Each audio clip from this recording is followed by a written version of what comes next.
invited me to the White House. I show up and I realize it's actually an ambush because it's not just me and the president. It's also Kamala Harris, Chuck Schumer, Hakeem, the CIA director, everybody. And then so I walked in the Oval and, I know what this is. They're going to hotbox the speaker on Ukraine funding. That's what it was. This is probably third week of January. We sit down, we're in the midst of it, and the whole conversation, and I'm going, we don't need to have this conversation. The president reaches over just like this. We're sitting right next to the fireplace in the Oval, and he grabs my arm and he says, Speaker and I just need a couple minutes together. Will y'all just leave us alone? And I looked up on the faces of some of the staff standing around the wall, and they're like, oh, no, he did it. So he called it. He's the commander-in-chief. So everybody leaves, and he and I are standing awkwardly in the middle of the Oval Office right over the rug by that coffee table. And I said, Mr. President, thanks for the moments.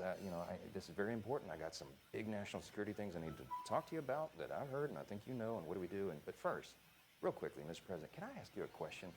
I cannot answer this from my Dude, listen to how scary this is. First of all, the whole thing is scary. He couldn't meet with the president for a crazy amount of time when national security shit's going on, like weeks at a time, and they weren't allowing him to meet with him. So that's scary as fuck.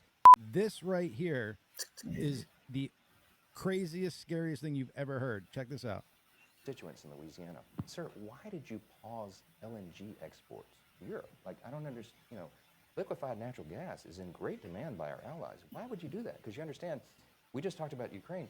You understand you're fueling Vladimir Putin's war machine because they got to get their gas from him, And he looks at me, stunned with this, and he said, I didn't do that. I said, Mr. President, yes, you did. It was an executive order, 3 weeks ago. No, I didn't do that. And he's arguing with me. I said, Mr. President, respectfully, could I go out here and ask your secretary to print it out? We'll read it together. You definitely did that. He goes, oh, you talk about natural gas. Yes, sir.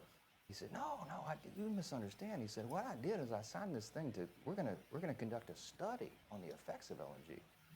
I said, no, you're not, sir. You paused it. I know. I have the export terminals in my state. I talked to those people this morning. This is doing massive damage.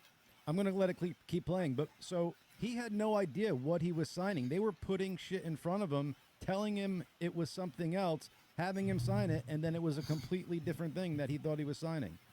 That's what happens when you have somebody so compromised mentally in the fucking White House. Like, this is crazy, man. And who was putting this document in front of him and misleading him? Because that person should be brought up on charges and put in jail. Absolutely. Let me finish this, but it's crazy. To our economy.